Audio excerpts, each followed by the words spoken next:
CRV 2014, ano, paano magtanggal ng air intake duct. Ito, rubber na to, no, sa throttle body nang hindi nababasag. Dahil yan, pag malutong na, 2014, luma na, no, madalas yung malutong sa Civic, Accord, tsaka CRV. So una, lagyan ng yung mga luluwagan, ano, lalagyan mo siya ng penetrating oil. Then iluwagan nyo yung screw. Okay, pagka hindi pag hindi madala sa screw, no, gamitan ng 5.5 na socket. Okay, para lumuwag sa ng suwabe. 5.5, hindi na yung makakatanggi. Yan, tuluyan mo na sa Phillips screw. Okay, pag maluwag na ganyan, no, hanggang dun sa dulo, para talagang luwag na luwag siya, no.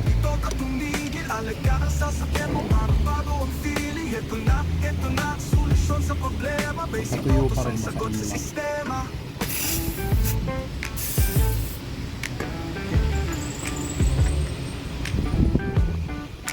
Pag maluwag na ganyan, yung dulo ng mga half-inch. Okay. Matigas na yan, ano, nababasag yung rubber. So dandahanin nyo yan dito. Total malambot naman itong ganitong clamp. Dandahanin nyo sa dito. Okay, bago ko magluwag, ito muna yung unahin mo para hindi na masyado nagagalaw. Okay, ito mo, maangat mo siya. Hindi yan mababasag kapag dahan-dahan na ganyan, may langis. Alright, then pagka nasa dulo na, pwede nang hilahin yan. Kasi nababasag yan dito, eh. So kailangan mo sa lalayan. Okay, dalawang kamay. Alright, basta alalayan lang yan. Lalabas yan. Ayan, lalabas yan. Kasi yung mismong clamp na yun, mag-aalalay doon sa rubber para hindi siya mabiyak kapag napuwersa nung bungkalo. Ayan, yung humps na yan. Alright, then ito yung doon ka na magbubukas ng air filter top cover para iluwag mo muna ganyan. Pero alalayan mo, kasi nababasag yan bigla dito. So pagka ganyan, konting sikwat lang din doon sa rubber. Ayan. Alright, basta huwag mo pupersahin. Huwag mo siyang pupersahin, alalay ka lang kaliwat kanan. Alright, so kapag ka lumabas na ng ganyan, pwede mo siyang itulak yung cover tulak. Ayan, siguro na siya na hindi na puwersa yung rubber. Pero ito talagang prone na to para mabasag, ano. So yung baba naman, ito. So paano mo yan, pagagalawin mo rin muna yan.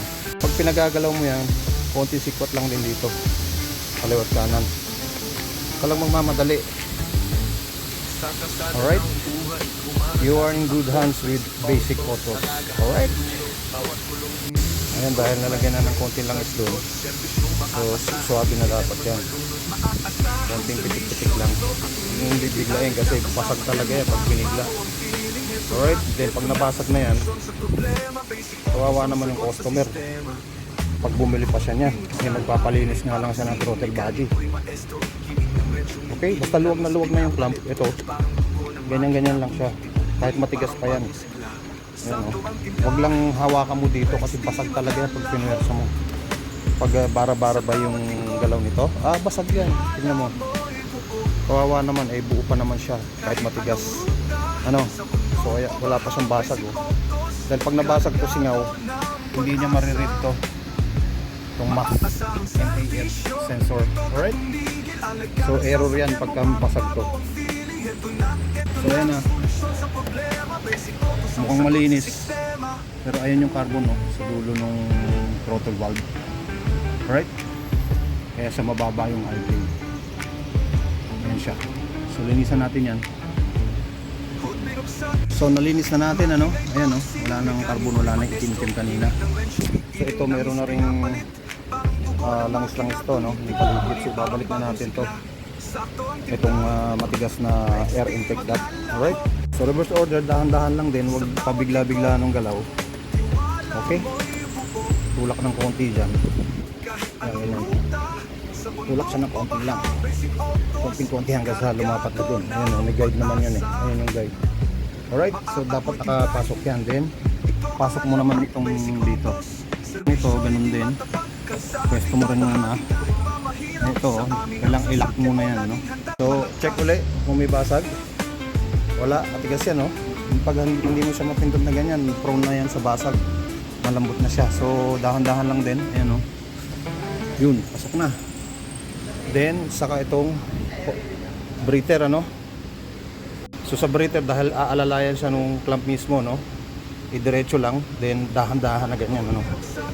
Dahan-dahan. Dahil pag habang dinidiinan mo yan, ito, posibleng basag yan, no? Ito. So, galaw-galaw din ulit. Ganyan, no? So, pero dalawang kamay natin gagamitan yan. So, ayan, ilagay na natin, ano?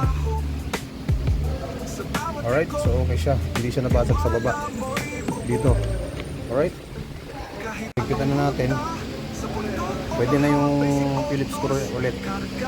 Kasi matigas lang kanina, kaya kailangan natin alagaan na hindi mabilog yung Phillips screw. Alright, yung mismo bolt na yan, maliit na bolt na screw drive. Okay, ayan o. Ngayon pag sumagad na yan, tama na, huwag na sobrahan kasi sigurado matigas na yan sa susunod o malolost thread. Alright, so ayan na, success.